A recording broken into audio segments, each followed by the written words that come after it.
Você já se perguntou sobre os gigantes mencionados na Bíblia? Quem eram eles? De onde vieram? O livro de Gênesis, capítulo 6, nos dá uma pista intrigante, falando de um tempo em que os filhos de Deus se uniram às filhas dos homens, e dessa união nasceram gigantes, os valentes de tempos antigos. Este é o ponto de partida para o mistério dos Néfilim, uma história que moldou o mundo pré-diluviano de maneiras chocantes e que ecoa até hoje. Vamos mergulhar fundo nessa narrativa fascinante e descobrir o que a Bíblia realmente nos diz sobre esses seres enigmáticos. Para entender os Néfilim, precisamos primeiro decifrar quem eram os filhos de Deus. A interpretação mais antiga e difundida, presente em textos judaicos como o livro de Enoque, sugere que esses filhos de Deus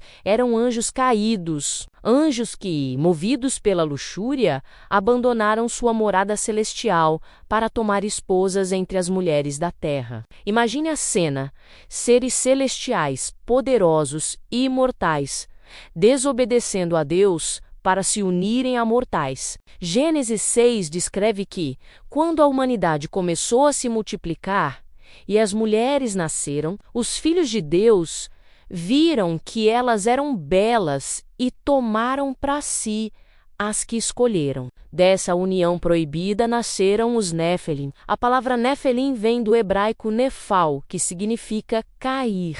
Portanto, eles eram os caídos, ou, como algumas traduções sugerem, gigantes, mas eles não eram apenas altos. Eles eram uma raça híbrida, meio anjo, meio humana, com a força e o conhecimento sobrenatural de seus pais angelicais. Mas com a mortalidade e as paixões de suas mães humanas, os Néfilim eram seres de poder imenso. A Bíblia os descreve como os valentes que houve na antiguidade, os homens de fama. Eles eram os heróis e guerreiros lendários das primeiras eras da humanidade. Mas sua fama não era necessariamente para o bem. O impacto dos Néfilim na Terra foi catastrófico. O livro de Enoque, embora não faça parte do cânone bíblico, oferece um vislumbre sombrio de como essa era pode ter sido. Ele descreve os gigantes consumindo todos os recursos da humanidade e, quando isso não foi suficiente, voltando-se contra os próprios humanos, devorando-os. A violência, a corrupção e a perversão se espalharam como um incêndio. Gênesis 6, versículo 5, confirma essa escuridão, afirmando: "E viu o Senhor que a maldade do homem se multiplicara sobre a terra e que toda a imaginação dos pensamentos de seu coração era só má." Continuamente, a presença dos Néfilim e a influência de seus pais, os anjos caídos, que ensinaram à humanidade artes proibidas como a feitiçaria e a guerra, corromperam o mundo a um nível irreparável. A criação de Deus estava sendo desfigurada por essa rebelião celestial e terrestre. A terra estava cheia de violência e a justiça e a retidão haviam desaparecido. Diante de tamanha corrupção, a Bíblia nos conta que Deus se arrependeu de ter criado o homem na terra, e isso pesou em seu coração. A santidade divina não poderia tolerar um mundo tão mergulhado no mal. A solução foi drástica, mas necessária, um julgamento purificador. Deus decidiu enviar um grande dilúvio para limpar a terra de toda a corrupção, para apagar a mancha deixada pelos Néfilim e pela humanidade pecadora. Gênesis 6 diz claramente, disse o Senhor: "Destruirei o homem que criei de sobre a face da terra, desde o homem até o animal, até o réptil e até a ave dos céus, porque me arrependo de os haver feito." O dilúvio foi um evento cataclísmico que cobriu toda a terra, destruindo toda a vida, exceto por Noé, sua família e os animais que ele levou na arca. Isso significa que os Néfilim, esses gigantes híbridos, foram exterminados nas águas do dilúvio. Seu reinado de terror e violência chegou a um fim abrupto. A purificação do mundo foi completa. permitindo um novo começo para a humanidade através da linhagem justa de Noé. A história do dilúvio não é apenas sobre destruição, mas sobre a justiça de Deus e sua determinação em preservar um remanescente justo para cumprir seu plano. Mas aqui o mistério se aprofunda. Se os Néfilim foram destruídos no dilúvio, como a Bíblia menciona gigantes novamente depois disso, em Números 13, quando os espiões israelitas foram enviados para explorar a terra de Canaã, eles voltaram apavorados. Eles relataram ter visto os Néfilim lá, especificamente os descendentes de Enoque. Eles disseram: "E também vimos ali gigantes, filhos de Enoque, descendentes dos gigantes, e éramos aos nossos olhos como gafanhotos, e assim também éramos aos seus olhos." Como isso é possível? Existem algumas teorias para explicar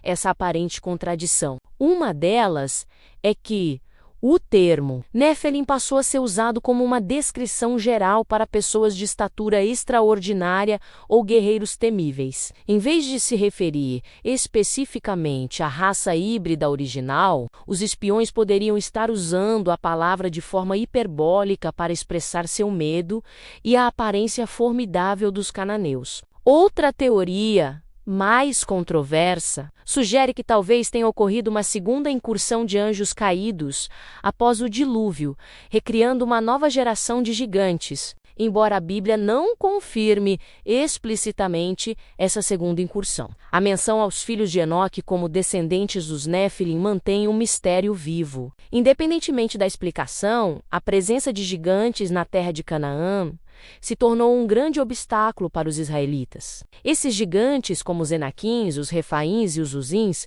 eram clãs de guerreiros poderosos que dominavam a região. Um dos mais famosos reis gigantes foi Og, rei de Bazã. Deuteronômio 3 descreve sua cama de ferro, que tinha mais de 4 metros de comprimento, dando uma ideia de sua estatura impressionante. Derrotar esses gigantes não era apenas uma conquista militar, era um ato de fé. Deus havia prometido a terra a Israel, e para tomá-la, eles precisavam confiar que Deus era mais poderoso do que qualquer gigante.